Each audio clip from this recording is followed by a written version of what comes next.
Kthehemi në transmetim të drejtë për drejtë, miq të dashur, do të flasim sigurisht për ilaçe që mungojnë, ilaçe që kur janë çik të skaduara dhe të tjera mrekullie shqiptare. Do ta fillojmë nga kreu i urdhrit të farmacistëve që është me mua në këtë mëngjes, zoti Dëfrim Goma. Mirëmëngjes, mirë se erdhët. Mirëmëngjes, Lëvë. Në fakt kjo është një bisedë në vazhdimsi me ju që bën emisioni ynë, sepse kemi diskutuar dhe herë të tjera, por nuk mund ta linim pa kaluar kështu me një lloj lehtësie, sigurisht, siç e do tradita. Tani, çështja është një koment paraprak do doja një herë fillimisht nga zonja Sala për marrëdhënien që keni ju si urdhër farmacistësh me Ministrinë e Shëndetësisë në këto momente. Jemi në fillim të krijimit të një marrëdhënie, ose të paktën ne kemi kërkuar një marrëdhënie bashkëpunuese, bashkërënduese për ato çështje të cilat i kemi të përbashkëta dhe që kanë për qëllim forcimin, modernizimin e sistemit farmaceutik, duke bërë ndryshimet e duhura ligjore në përputhje dhe me standardet e vendeve të Bashkimit Evropian. Së fundmi në konferencën bashkëkombëtare farmaceutike që ne mbyllim me sukses të dielën që kaloi, në hapjen e konferencë për në ceremoninë e hapjes, ministrja ishte e pranishme dhe premtoi që do ketë ndryshime ligjore së shpejti dhe ku urdhri i farmacistëve bashkë me aktorët dhe faktorët e tjerë do jenë pjesë e grupeve të punës apo e dhënies së mendimeve. Do të bëj një surprizë të pakëndshme në këto momente? Jemi mësuar.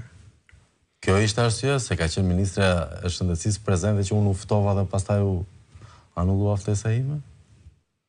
Unë nuk e di. Bëj shaka, e di që do të kap pa përgatitur për këtë pjesë? E di që do të kapet pa përgatitur për këtë pjesë, por nuk duhet të të vënë siklet. Ç'është e vërteta, jo, të themi diçka. Ç'është e vërteta, në konferenca ishte edhe një event, është eventi më i madh farmaceutik që zhvillohet në Shqipëri.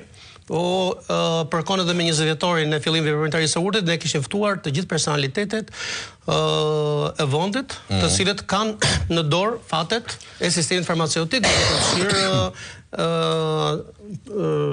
si përfaqësues nga parlamenti, ashtu edhe nga ministria, qeveria të tjerë. Ata që mundën të vinin, disa nuk e patën të mundur, ose patën të pamundur për arsye personale, por që ne duam që e gjithë politika në rastin konkret të bëhet bashkë, sepse barnat nuk kanë, vërtet kanë ngjyra, por vetëm amballazhi, pjesa principi aktiv është i njëjtë për gjithë dhe vepron njësoj, për çfarë do lloj organizmi. Pra unë pas kam qenë në ilaç me hidhur. Si të qoftë, zoti Goma, e para një ta bëj një pyetje, nuk dua sigurisht një koment nga ju për spitalet e pres, por për farmacistët shqiptare, si është situata e barnave?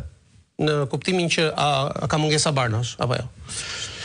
Ka mungesa barnash, jo gjithmonë mungesat e barnave janë të njëjta, pra mungojnë konstante, ka raste kur mungojnë shumë barna njëkohësisht, ka barna ku mungojnë për një kohë të gjatë, ka barna që mungojnë për një kohë të shkurtër, por sot që po flasim, fjala vjen 24 prill 2026. Po të them është një bar që përdoret për smurët me loçemi, që quhet hidroksiure, që ka disa muaj që mungon. Disa muaj. Siç më thon farmacistët që janë pjesë e urdhrit që po me informacionet që keni, nuk e di çfarë marrëdhënie keni me farmacistët spitalore. Ato që janë brenda spitaleve. Ne marrëdhënie, ato janë anëtar të urdhrit të farmacistëve, por nuk është se munden gjithmonë që të na informojnë apo të na vënë dieni mbi problematikat që i shqetësojnë, pavarësisht se ne gjithmonë i inkurajojmë, i kemi pjesë të urdhrit, mundohemi që të nxisim dhe institucionet që ti trajtojnë ata njësoj si dhe personelin tjetër shëndetësor që punon nëpër spitale, jo gjithmonë ja arrim, sepse gjithmonë ndaj farmacistëve ka një mungesë vlerësimi, respekti dhe konsiderate, ç'është e vërteta. Pse ndodh kjo? Po nuk e dim, përpiqemi që ta kuptojmë, po nuk e dim pse, sepse kontributi që farmacistët kanë dhënë dhe japin në sistemin shëndetësor është i jashtëzakonshëm. Tani mos e harrim periudhën e pandemisë që ata ishin mjekët. po jo vetëm mjekët. Bashk kemi. Nuk ka farmacistët ishin mjekët për shqiptarë. Patjetër. Ishin mjekët, po ishin të disponueshëm në çdo kohë, ishin aty, ishin me çdo gjë, siguruan barna në ato kushte të tmerrshme që ishin, rrezikuan jetët e tyre, shumë farmacistë humbën dhe jetën në frontin e punës apo të luftës, siç u quajt. Po asnjëherë, me thënë të drejtë, jo se kemi nevojë, po asnjëherë nuk u falenderua nëse nuk u shpreh mirënjohje e veçantë për ta. Një pyetje kështu, ndoshta edhe e padrejtë. A janë xheloz farmacistët që nuk marrin rrushpetet që marrin mjekët për shembull? Njëtën përparse kanë. Xheloz tani nuk po ndjen, sepse edhe mjeku nuk besoj se e ka dëshirë, apo të gjithë mjekët i përfshim, apo të gjithë mjekët nuk mund t'i përfshim në... Jo, nuk tha që të gjithë mjekët të detyrojnë t'ja japësh lek, po mjekët përgjithësi ka një akses më direkt të themi të vërtetën. Me mirënjohje. Ja, të themi të vërtetën, flasim të vërtetën, përtej batutave, përtej legjendave, përtej fjalëve. Na qellon shpesh që edhe familjarët tanë i kemi në spitale, apo dhe vetë, patjetër do thuash vetë, okej, se të njohin, dakord, por kemi dhe familjar. Nuk më ka ndodhur ndonjëherë që të pengohet apo të mos më jepet shërbimi, mua apo familjarëve të mi, për arsye se dikush ka kërkuar apo ka pritur diçka. Themi të vërtetën. Por tjetër gjë pastaj, që mentaliteti shqiptar është që po nuk patë mik, po nuk dhe një kafe, po nuk bërë të pastaj të duke se nuk pa e merr atë shërbimin. Po themi që përgjithësimi është shumë i gabuar në gjitha rastet. Absolutisht. Ndërkohë një tjetër çështje që do të prekem me ju është në fakt lista e rimbursimit, një proces i mbyllur, i paqartë dhe i vështirë për të kuptuar edhe nga vetë aktorët e tregut. Është vërtet, kjo është vërtet. Që lista... Nëse nuk është drejt tani po gënjenim që ma po këtë koment kështu. Jo, unë s'po gënjen asgjë patjetër. Po sigurisht unë po pohoj që ato që po konstatoni, kjo është vërtet që hartimi i listës dhe sidomos ai procesi i futjes barnave apo i vendosjes së çmimeve është i kontestueshëm gjatë gjithë kohës. Absolutisht, sepse çfarë po ndodh në treg? Ne nuk e dim, ne dim që Pardia ka qenë planifikuar një mbledhje e Këshillit Administrativ të Fondit për miratimin e listës së re, por çfarë kemi vënë përpara këtij procesi ka qenë një proces jo transparent dhe mbi gjitha imponues ndaj shumë kompanive, të cilat e kundërshtuan, natyrisht edhe ne patëm pjesën tonë të reagimit, sepse një listë barnash e cila nuk konsultohet, nuk merret mendimi i atyre që në fundin bëjnë të mundur futjen ardhin e këtyre barnave, do shkaktoj pastaj probleme të mëdha, dhe problemet më të mëdha janë aksesi barnave dhe dëmi që shkaktohet farmacive apo dhe i kompanive nga futja menjëherë e listës së barnave në fuqi apo ndryshimi i çmimeve sot për nesër. Farmacit, kompanit, janë biznese, fabrikat farmaceutike nuk funksionojnë si shtëpi bamirësie, e kanë biznes dhe sigurisht që duan fitimin e tyre për furnizimin. Ashtu edhe farmacia, shumë herë farmacia duke qenë se funksionon si institucion shëndetësor shumë afër komunitetit, edhe abuzohet pastaj me humanizmin, me ndeshmërinë e farmacistëve dhe thuhet sot për nesër do humbin miliona, futet lista e barna me rimbursim, do humbin miliona lek vazhdimisht. Sa herë që lista indeksohet ose futet lista e re, futet sepse nuk kemi njoftim para prag disa muaj, siç duhet të funksionojë. Të jetë, hiqen barna nga lista pa njoftim para prag, kur dihet që farmacia i ka marrë këto barna vetëm për t'i tregtuar me rimbursim, sepse nuk tregtohen me lek në dorë. Kompanitë pastaj për arsye mungese kush e mban këtë faturë? Farmacia gjithmonë. Farmacia digjet gjithmonë humbje. Ne kemi në rastin e fundit që bëjnë indeksimi. Më kanë dërguar farmacit rreth dikush 2 milion, varet nga rimbursimi që kanë sigurisht, po në varësi të rimbursimit kanë patur humbje. Dhe nuk ka se pse të kenë këtë humbje. Nuk bësh politikë shëndetësore, po e themi në shërbim në interes pacientëve apo të shtetit në kurriz të një biznesi, sepse në qoftë është kështu, pastaj biznesi hap pas hapi, humbje pas humbje, e çon drejt mbijetesës apo ndaj falimentimit. Ose do ta nxjerrë atë lek në një... Ose do gjej Sigurisht, po sa herë që do ta shtrëngësh një biznes, do mundohet të gjejmë mënyra dhe mjete për të përballuar konkurrencën. A ka një shpjegim në vlerësimin tuaj kjo mos kokçarje ndaj performancës financiare të farmacive? Për mendimin tim është sa papërgjegjshmëri, jo profesionalizëm, po edhe nganjëherë edhe dashakeqësi. Okej. Nga disa, nuk mund të themi institucionet, po nga persona të cilët përkohësisht mund të qëllojnë një moment caktuar në kryet e institucioneve dhe edhe ndodhe ajo që ka ndodhur dhe që mund të ndodhe edhe në VMC që farmacistët në një moment caktuar do ju vidhe shpirtin më të hundës dhe do reagojnë. Se mirë që përballojnë çdo lloj problemi, por shkosh edhe ti detyrosh të dalin me humbje, pse duhet ta bëjnë.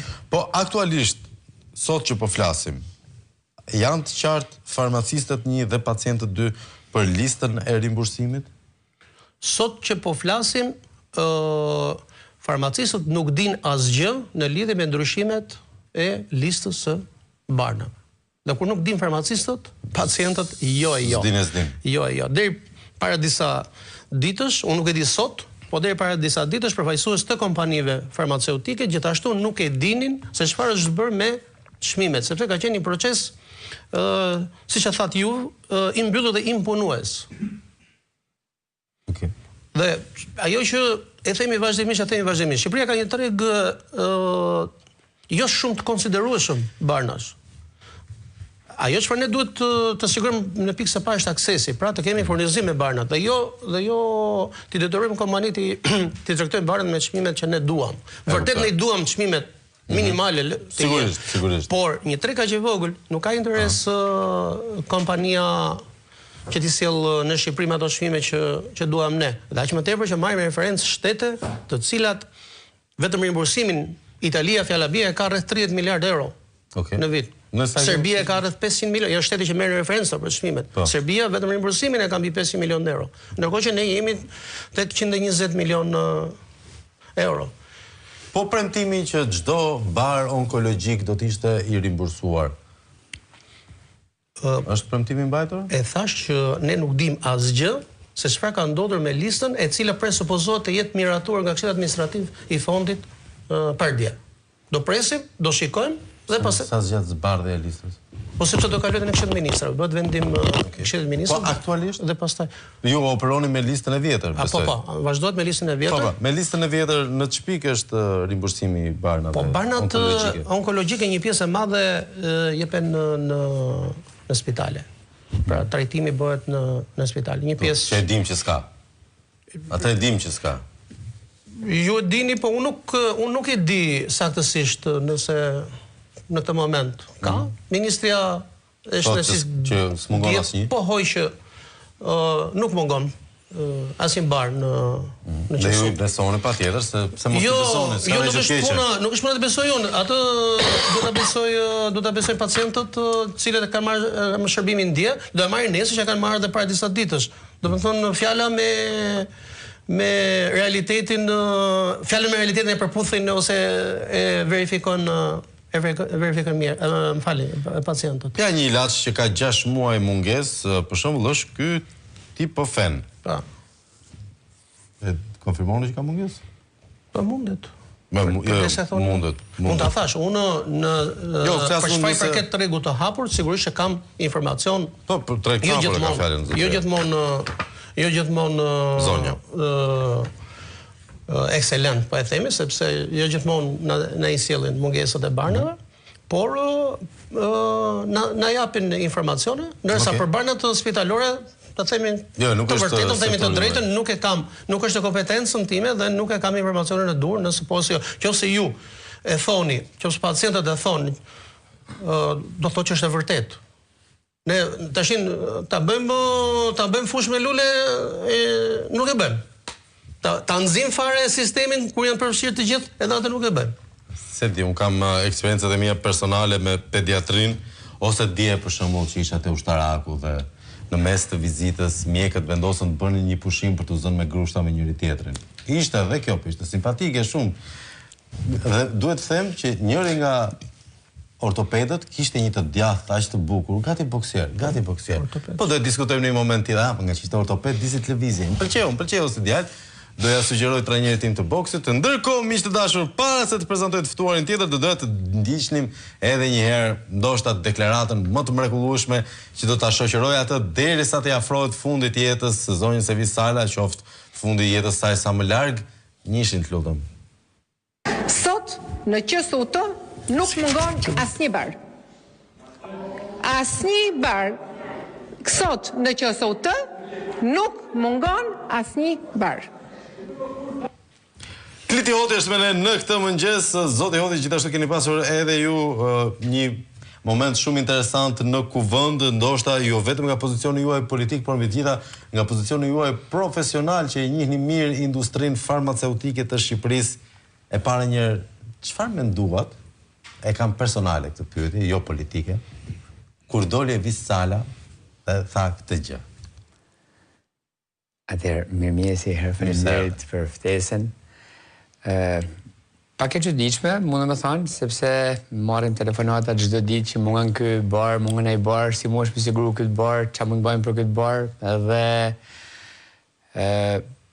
absurde.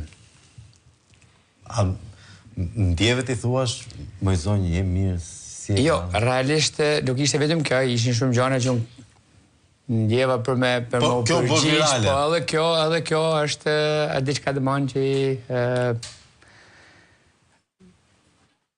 nuk fluturon. E kuptoj. Por ju thatë që kishte edhe momente tjera po kaq absurde, po sigurisht publiku të mos qenë njohës i mirë i sistemit, mund të ketë anashkaluar. Çfarë ishin disa nga ato? Jo, aty u bën shumë pyetje sepse interpelanca konsistonte në pyetje që do të bëheshin duke filluar te onkologjia ishte kryesisht edhe tek lista e rimbursimit që doktori foli.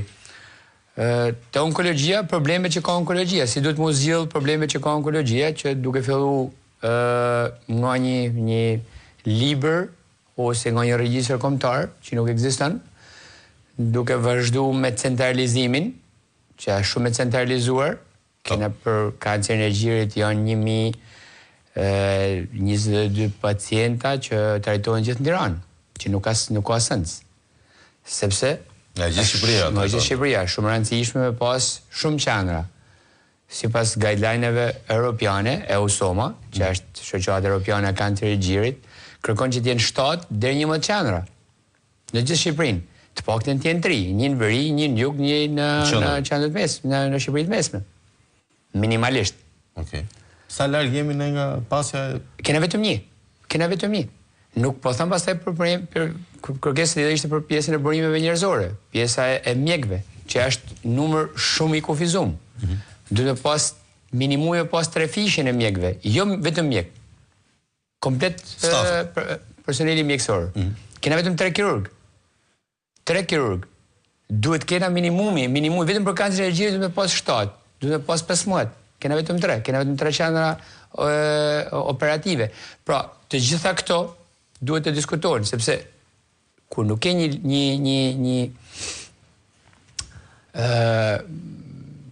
regjistër kombëtar, që pastaj nuk mundesh të bësh planifikim, nuk mundesh të përdor as inteligjencën artificiale, nuk mundesh të marr as vendim, nuk mundesh me ardh pastaj te lista e rimbursimit, çfarë do më rimbursu, pse do më rimbursu? Po si do arrish deduksionin? E kuptoj. Po ndërkohë edhe kolegët e tjerë tuaj patën sigurisht momentin e tyre me Evis Salën. A mendoni se ishte një përpjekje vetëm propagandistike apo patën edhe momente informative? Po sigurisht që pati edhe momente informative, por edhe pjesa e propagandës është, sepse kjo është ajo që unë e vuj çdo ditë, pjesa propagandës, ajo që i shitet, që nuk është e vërtet. Është shumë rëndësishme me kuptu kush janë nevojat.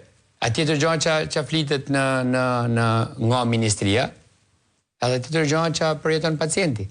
Në pacientin e dina që nuk ka barna në spital. Si të mbos të pjesa onkologjisë. Edhe nuk mund të gënjejnë gjithë shqiptarët në të njëjtën kohë. Mua bukur është që nuk ka vetëm onkologjia. Po sigurisht. Ajo është më sensibël. Po. Po nuk mund të më thonë edhe për departamente tjera, që nuk ka probleme, ka shumë probleme.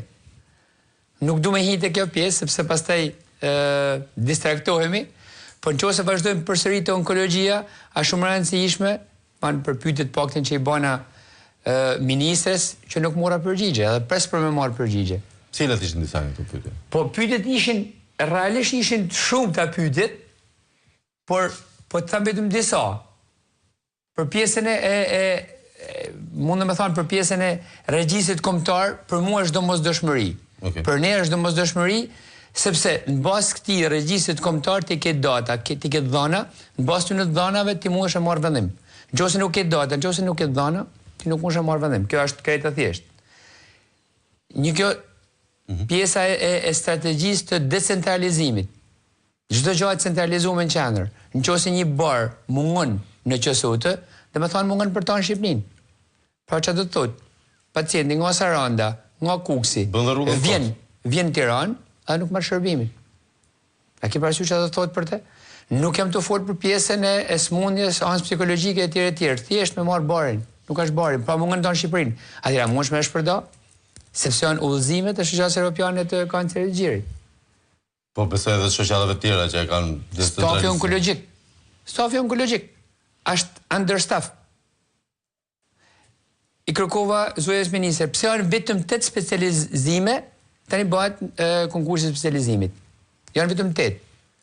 Pse nuk vjen 18, pse zëhen 28, 38, a ka në llogari, pse janë vetëm 8 onkolog, pse të jenë 8 onkolog të ri. Sepse ka i diçka Flavio, ka 14 vjet. 14 vjet që është i retorik. Pra, nuk është vetëm kjo ministre, janë ministre më përpara. Po, gjithë është gjithë zinxhiri, është premtu, nuk jam të hitë te mjekësia falas, sepse ne këtë dinë ishte një absurditet total. Okej. Edhe problemi është që ka shumë skandale, sa e kena harruar ta më përpara. Edhe merrna vetëm me skandalin e fundit. Po, me të riun. Po, nuk është e mirë kjo, Nuk është e mirë sepse kam përshtypjen që kena ne shqiptarët, kam përshtypjen që nuk kena shumë memorie historike. Po na duhet një ilaç edhe për memorien.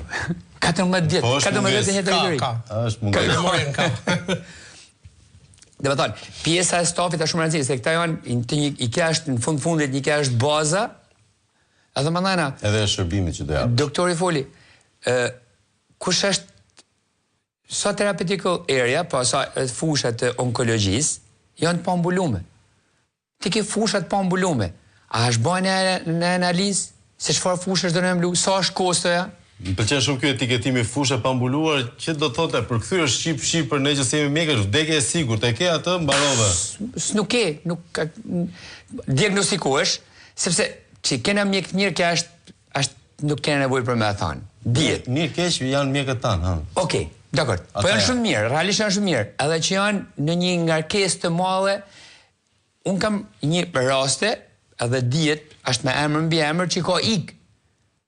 Shok jemi, mik jemi, ka ik nga onkologjia, është tërhek, se s'ka mujt për me punu ma, sepse ngarkesa ka këngë shumë të mërshme. Pse është centralizuar. Por çashtu u bë, sepse nuk bëhet, nuk është si Kasraveci, mu bë për 3 muaj. Dakor, kemi investuar sot, mas 4 vjetëve, unë sem do thonë për sot, mas 4 vjetëve. Që do të bëhet mas 4 vjetëve, se sot e di që është gjendja skandaloze. Do bëj spital aty, do bëj spital këtu, të lutem. Pra ti thua që edhe nëse e vi Sala sot për një mrekulli, për një trill të fatit vendos të mos jenë më hajdut, gjakatar, genocidial, por të bëjnë shëndetësi tamam, prap nuk e bëjnë dot brenda ditës. Absolutisht jo. Edhe për këtë jam i bindur. Është pjesë e këtij diskutimit për integrimin evropian kjo? Kjo është aja. Është. Po kjo është sa aja. kohë i kemi kërkuar Europës? 3 vite pas antarësimit që të pakë për barnot, jo ka që kanë lënë ato. Okej.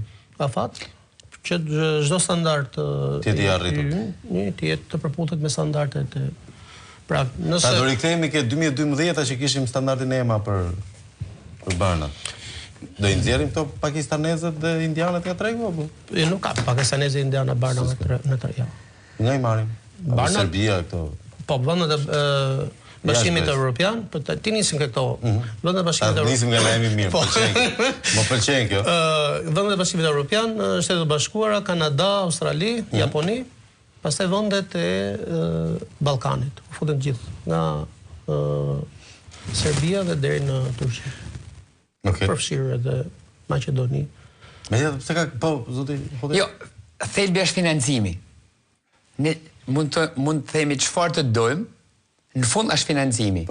Sa është e rëndësishme për këtë qeveri, shneti i qytetarëve. Kjo është pyetja. Edhe përgjigjja është, nuk është. Është zero. Ma thoni me shifra këtu, pse? Atëherë shifra.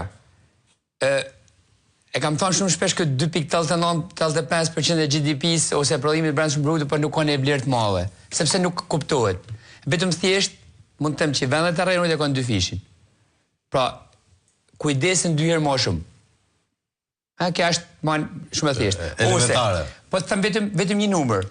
Sa për kokë, sa paguhet? 350 euro në vit, Shqipëria. Dakor? Pa tha Malnezi 864. Domthon, nëse 350 që do të kishte këngë 400 ose 375, doktori mund të ma konfirmojnë, është një ndryshim lojet. Është fantastike. 375. Që mos të vjellet, domthon, mina të thënë për me shkurt, dakor? Nëse po flas Kemi dhe këtë hallin në Shqipëri. Nëse po flas për Maqedoninë. Maqedoninë e Veriut. 450. Pra, të pakte 1.3 më shumë. Pra, kujdesin, nuk jam të thonë për vendet europiane 2.500 euro, sepse nuk... Mos të mësojmë i keqështë. Jena një aqë të arsyshëm, sa nuk him të këtë diskutim, që të 2.500 euro. Po të pakte sa mualizi. Të pakte sa mualizi, sepse këtu fillon të financimi. Edhe pastaj analizat. Për u erdhi ministra tha Health Technology Assessment, vlerësimi teknologjik i shtetit, do bëjmë këtë, do bëjmë atë, nuk u bë kur gjë. A bëhet shumë thjesht. Bëhet shumë vetëm dëshirë. Dëshirë, po të dëshirë e ke bë. Po nuk po të dëshirë nuk bëhet. Ju, zoti Hoti, keni pasur një eksperiencë shumë të gjatë në industrinë private të shëndetësisë, sigurisht keni qenë profesionist i një kompani, i një giganti farmaceutik. Dhe e keni parë sistemi shëndetësor edhe nga i aspekt. Tani që e shihni nga ky aspekt politik, është më keq apo pak më mirë situata? Mundë me thonë që nuk ka keni surprizë për mu, sepse realisht e kena njoftë edhe në anën tjetër medaljes edhe në këtë anë të... Por them që tash është mundësia të pakten me evidentu me zot në altë ato që i kena evidentu si pjesë e punës. Si pjesë e grupeve të interesit. Them që është domosdoshmëri, rritja buxhetit, them që është domosdoshmëri, transparenca edhe analizat.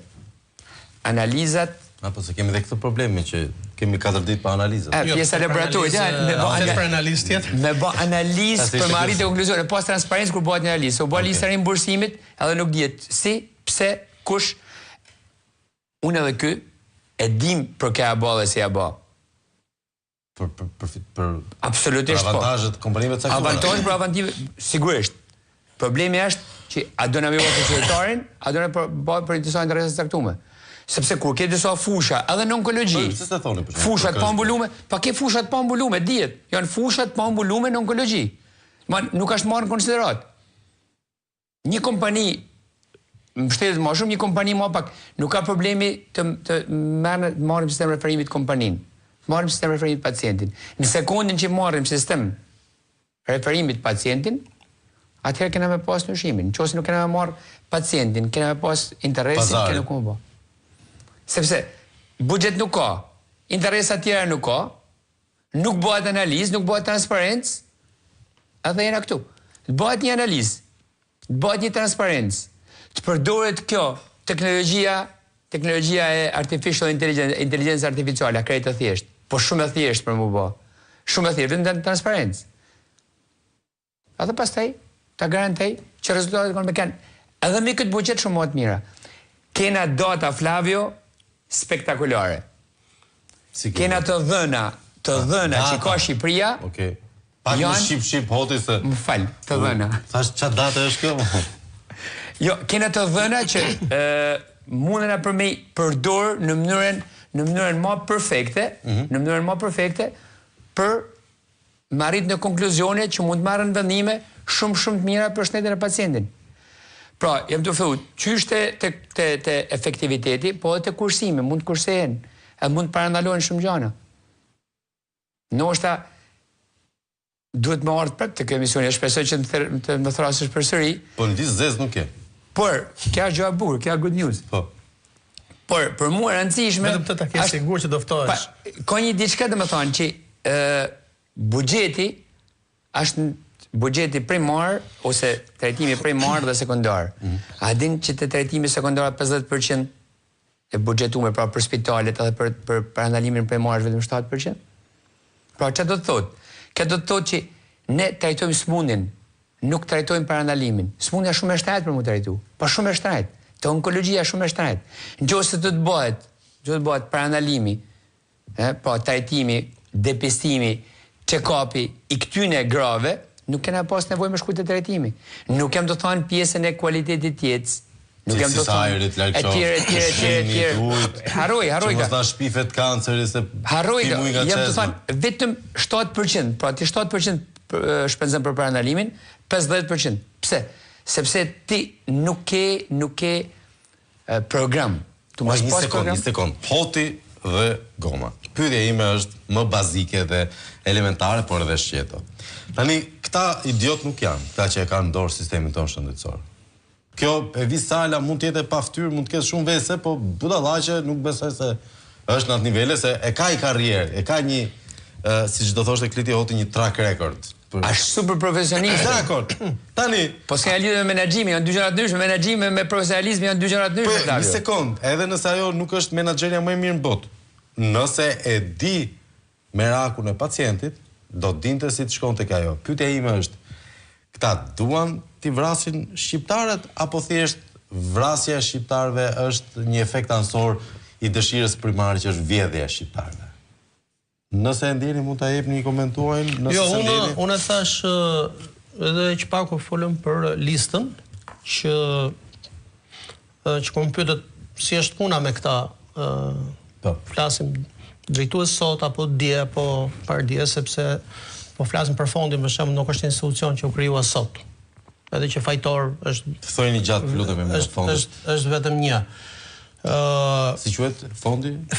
Fondi i sigurimit detyrueshëm kujdesit shëndetësor. Po, okay. Instituti i rimbursimit për shqiptar. I cili fatkeqësisht ata vetë duan ta konsiderojnë si institucion financiar, jo shëndetësor, ç'është e vërteta. Sa herë që ne shkojmë dhe negociojmë kontratat, profesion farmacistët atje, dhe kërkojmë këto gjëra që ju i thoni përgjithsisht një emision, po ajo lufta jon, puna jon, përpjekjet e tona atë janë të përditshme dhe të përvitshme. Unë kam rreth 24 vite që përballem me problematikat në sektorin farmaceutik me këto institucion. Nëse do ta konsiderosh thjesht institucion financiar dhe jo shëndetësor, pikë së pari, atëherë do dalin të gjitha probleme, sepse ti do rendësh gjithmonë pas financës. Sa më pak, duke shkurtuar apo duke mbajtur çdo vit të njëjtën shumë rimbursimi.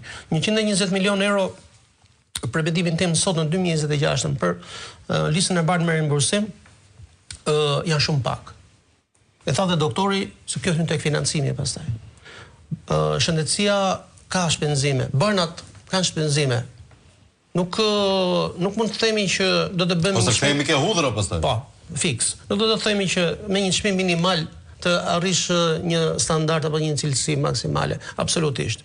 Sot ka një problem shumë të madh për te hartimit të listës, për te imponimit të çmimeve në mënyrë të pa arbitrare patjetër, ka dhe një problem që nuk ka marrë zgjidhje. Ne nuk kemi protokoll ose protokolle të cilat të jenë bashkohore. Çfarë do thotë kjo? Do thotë që për smundjet sektorore ju jepni metoda të qemotit? Jo, shikohet gjithmonë fondi ka një protokoll të vetin, i cili është i ndryshëm nga protokolli që ka profesori në QSUT po e zëm.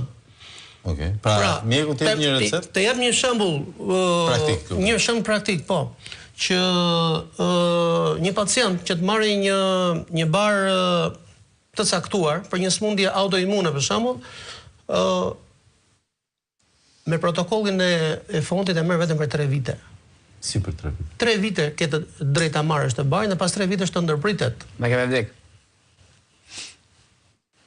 Po ndërkohë i bari mesatarisht? Dhe çfarë ndodh pastaj? Pacientit sigurisht që simptomat i përkeqësohen dhe fillojnë ato telefonatat, takimet, kërkesat që të rifutet edhe një herë. Apo raste të tjera kur përsëri për shkak të këtyre protokolleve të çuditshme do thojë unë, të pa bazuara në asnjë protokoll shkencor të vërtet, i detyron specialistët që të japin 2 receta. Pra një recetë që të fillojë zinxhirin e mjekimit me barin më të lirë, gjoja, dhe pastaj që të arrit tek bari që don profesori, pra që mendon profesori që është më i efektshëm ose specialisti, do të kalojnë 1 vit, 2 vite. Dhe çfarë ndodh? Ai thotë, merre këtë rekomandimin formalisht, çoje në mjekut familjes dhe në farmaci, ndërkohë që banë të përdorësh të tjera. Pra do të arrish aty tek ai bar që unë mendoj se të jep edhe efekte. Që sharake fare kjo. Absolutisht. Në raste konkrete, do të thënë që të arrish tek një hollues gjaku, e keni parasysh se është përmendur vazhdimisht Xarelto? Po. Duhet të fillosh me sindrom. Fillimisht mjeku thot jo. Të mora tani mos kthehemi në çështje teknike, të rimbursohet sindromi, ti nuk e merr dot direkt Xarelton sepse duhet merr me rekomandime, do të shkosh. Të cilin e shesim 10 herë më shtrenjtë se malizi për shembull. Nuk shesim nuk shesim, po duket sikur vendosen çmimet. Unë gjithmonë dua të në tregun ton Xarelto, me që përmendet një emër që e njoft paktën, në Maltëzi është 13 euro, këtu është 75.000 lekë. Tani e folëm për procesin e vendosjes së çmimeve, që nuk kemi asgjë në dorë. Unë farmacit që unë përvajsoj nuk vendosin çmime vet, nuk prodhojnë barna vet në farmaci. Nuk ka mos u ndjeni thjesht kaos. Po themi që vetëm thjesht. Po themi që është Malizi ka qafër. Për listën e rimbursimit, duhet për me thënë se me bën një pyetje, çfarë pyetje i bën e ministres. Edhe nuk është vetëm ministrja përgjithëse, janë edhe ministrat përpara. Kjo është ideja. Në 6 vite vetëm 3 herë është updateuar lista e rimbursimit, po është sjell lista e re. Çfarë do të thotë? Që shqiptari ka pa produkte të reja që janë zbuluar në Europë, që janë të domosdoshme për trajtimin e sëmundjes tyre. Jam të fol makro. Po. Dakor? Pra, në 6 vite vetëm 3. Pra, në 2019, 2021, 2024, kush vendos pas po bëj lista? Kush e ka këtë drejt?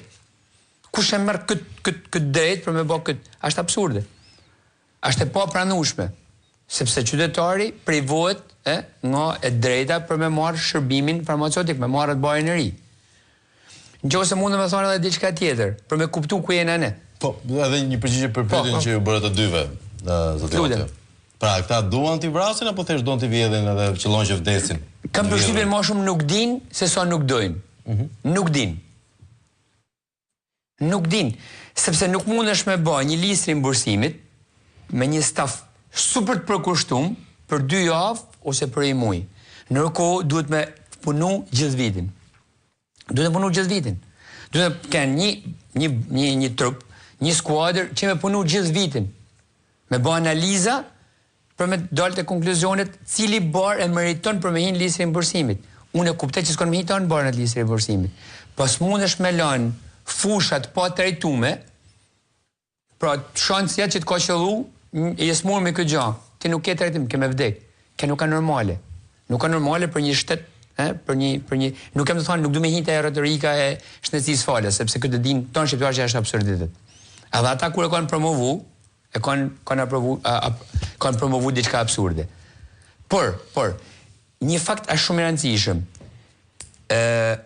Wait report është një raport që është koha e pritjes prej kur zbulohet një produkt i ri deri kur e merr pacienti.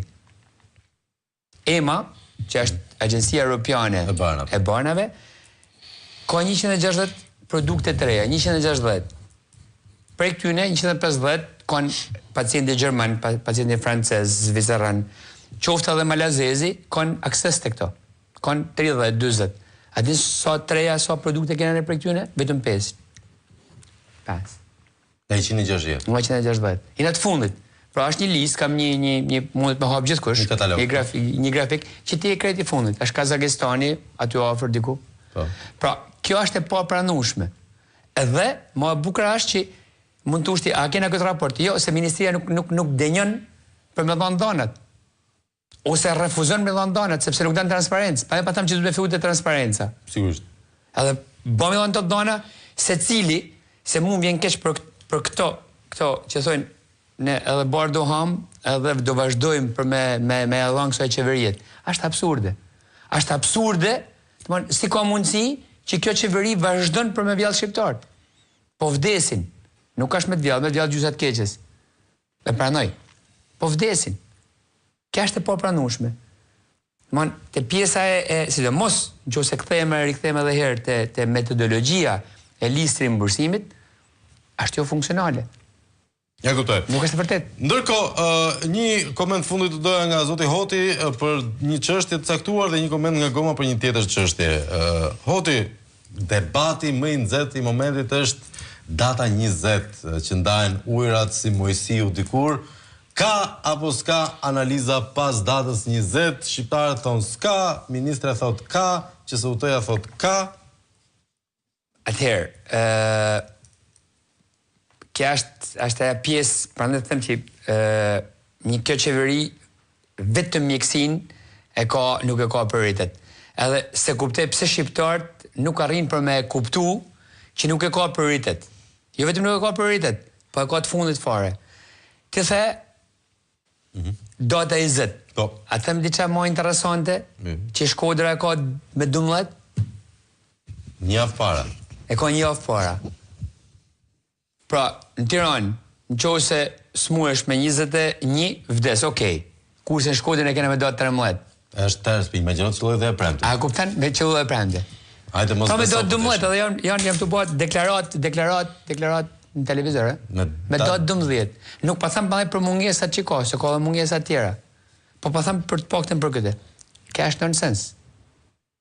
Është nonsens edhe, ma nonsens është që pranohet. Të marrë vendim.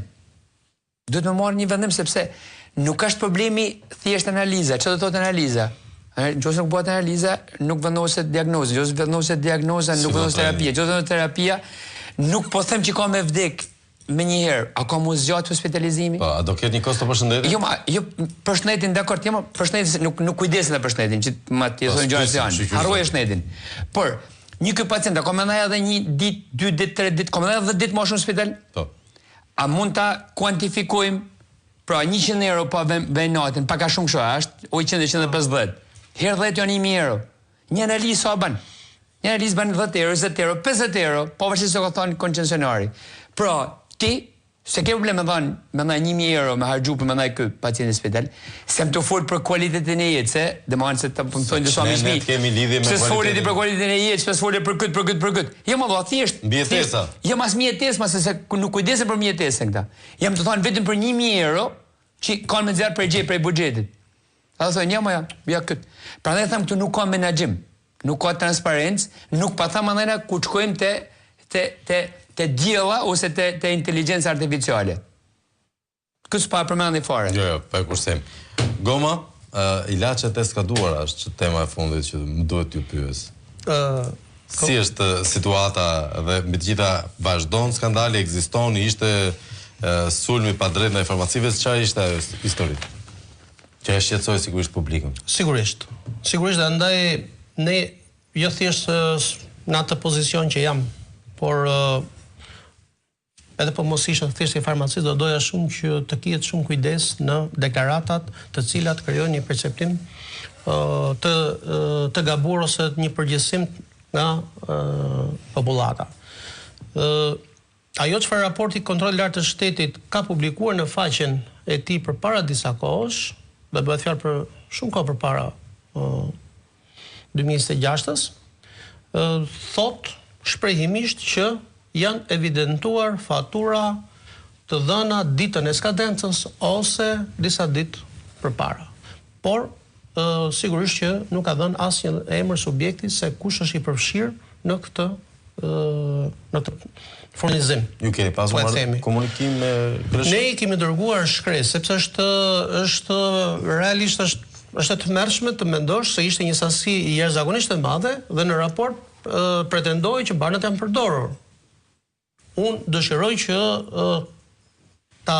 jo vetëm mos ta besoj, por që atë fjalin që janë përdorur ta konsideroj një lapsus të personave që kanë kryer, sepse është për mua një sasi, siç aty thuaj, është e pamundur edhe nëse dikush do donte të I tregtonte ato barna të skaduar, është e pamundur, sepse popullata pavarësisht se mund mos ta ketë edukatën e duhur mjekësore siç e kemi ne profesionistët, po të paktën të shikoj datën e skadencës, ka gjë e bën. Mjeku nuk ta jep me nuk të është se të qëllon të shofësh datat e skadencës. Themi njëri që kontrollon, e dyta, ne I kemi kërkuar kontrollet lartë të shtetit me shkresë. Unë jam vënë në dispozicion sepse kështu duhet të funksionojnë institucionet, ku I kam kërkuar në emër të urit farmacistëve, ju lutem na vini në dispozicion faturat e banave që ju pretendoni se ka qenë të skaduar në momentin e furnizimit të farmacive, qofshin ato private apo institucione, në mënyrë që ne të marrim masat e duhura ndaj atyre farmacistëve që mund të kenë dhënë barna të skaduara, sepse të japësh barna të skaduar popullatës nuk është më shkelje ligji dhe shkelje kodi, por është antinjerëzore. Jo, vrasje me paramendim, por me sa duket është kriminale, jo ta themi shqip. Në qoftë se pacienti ka besuar jetën dhe ti abuzon me jetën e pacientit, duhet kanuni. Duhet paktën kanunin që kemi në dorë është ligji. Dhe në përgjigje të kërkesës tonë, kontrolli I lartë I shtetit na thotë që shikoni se I kemi të dhënat në faqen tonë, në faqen e kontrollit lartë të shtetit nuk ka asnjë emër subjekti, as me shumicë, as me pakicë. E kuptova. Ndaj dhe ja ripërsërisim apelin këllëshës atëre. Ja përsërisim të gjithë që të jemi të kujdesshëm kur bëhet fjalë për përhapje paniku masiv.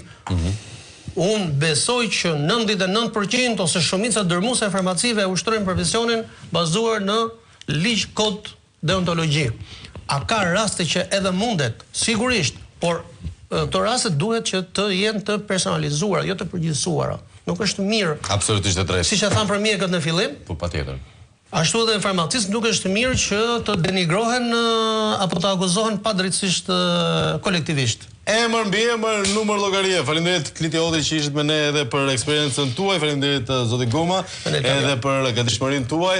Ne në historinë e tranzicionit ky do të jetë më simpatiku, na duhet një ilaç për të dy ju e kam për të ulur numrin e divorceve.